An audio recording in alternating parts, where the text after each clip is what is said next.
جس طرح ڈھال آپ کر دیتے ہیں جنگ میں برستے ہوئے تیروں کے سامنے، تو وہ تیر ڈھال سے ٹکرا کے گر جاتے ہیں اور آپ کو نقصان نہیں پہنچتا، تو روزہ بھی آتش دوزخ سے ڈھال ہے، جہنم کی آگ سے بچانے والا۔ روزے دار کو اللہ کی خاص رحمت نصیب ہوتی ہے۔ ایک حدیث میں آتا ہے کہ روزے دار کو 2 خوشیاں نصیب ہوتی ہیں۔ ایک خوشی اسے تب ملتی ہے جب وہ روزہ کھولتا ہے، جب سارے دن کی بھوک اور پیاس کاٹنے کے بعد شام کے لمحے ہوتے ہیں اور پھر روزہ منزل تک پہنچتا ہے، تو کس مسرت اور خوشی اور سرشاری کے عالم میں روزہ دار ہوتا ہے کہ شکر ہے کہ اتنی لمبی اور اتنی سخت گرمی کے ماحول کی شدت کے باوجود اللہ تعالیٰ نے مجھے روح و منزل کیا۔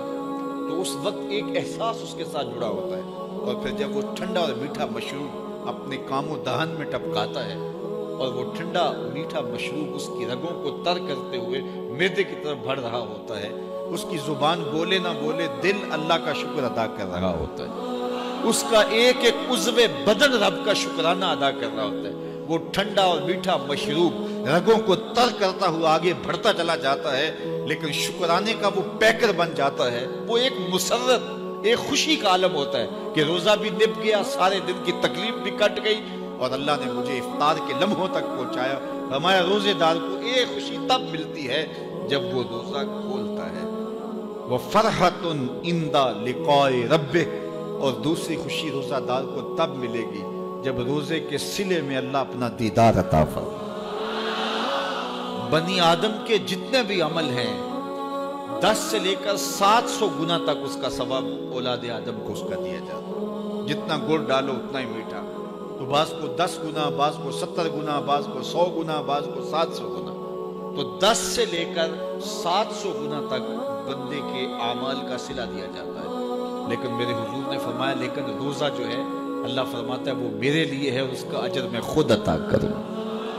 جب وہ خود عطا کرے گا تو کتنا عطا کرے گا؟ سخی اتنا بڑا ہو تو پھر کیا عطا کرے گا؟ بلکہ بعض نے اس کو عجزی ہی کی بجائے عجزہ پڑھا ہے، بصیغہ مجہول، کہ روزہ میرے لیے ہے اور اس کی جزا میں خود ہوں۔ باقی اعمال کی جزا جنت ہے، جنت کی نعمتیں ہیں اور بہت کچھ ہے، لیکن روزے کی جزا میں خود ہوں۔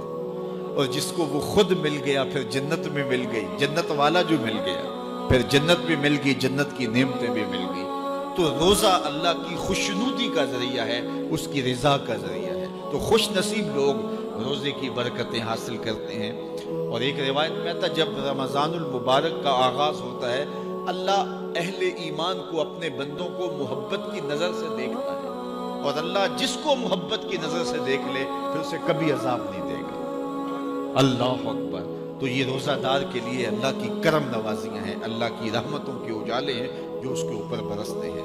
تو میں اور آپ اس ماہ انور کو، اس ماہ نور کو اس طرح سے گزاریں کہ ہمارے اندر کے پاپ دھل جائیں، ہماری غلاظتیں گناہوں کی مٹ جائیں، ہمارا سینہ صاف ہو جائے، ہم اہل ایمان کے لیے کشادہ دل ہو جائیں، ہمیں جو ہے وہ جھوٹ سے، تکبر سے، بخل سے، ریا سے اور دیگر امور بد سے اجتناب کرنے کی عادت پڑ جائے۔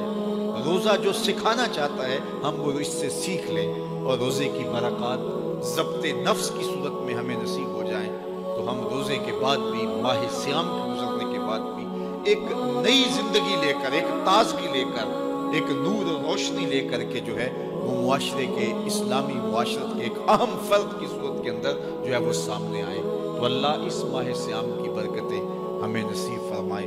ہر سال مہینہ آتا ہے، گزر جاتا ہے، ہم پورا مہینہ بھوک کاٹتے ہیں اور پھر وہاں کے وہاں ہی کھڑے رہتے ہیں، تو پھر ہمیں سوچنا چاہیے، لیکن اگر تبدیلی آتی ہے تو پھر شکریہ ادا کرنا چاہیے۔ آج کی اس تاریخ میں ہم عزم کر کے اٹھیں کہ ہمارا یہ ماہ صیام ہماری زندگی میں ایک سنگ میل ثابت ہوگا، اور ہم ایک نئے باغپن کے ساتھ، نئے عزم کے ساتھ یہ مہینہ گزاریں گے اور ضبط نفس سیکھیں گے اس مہینے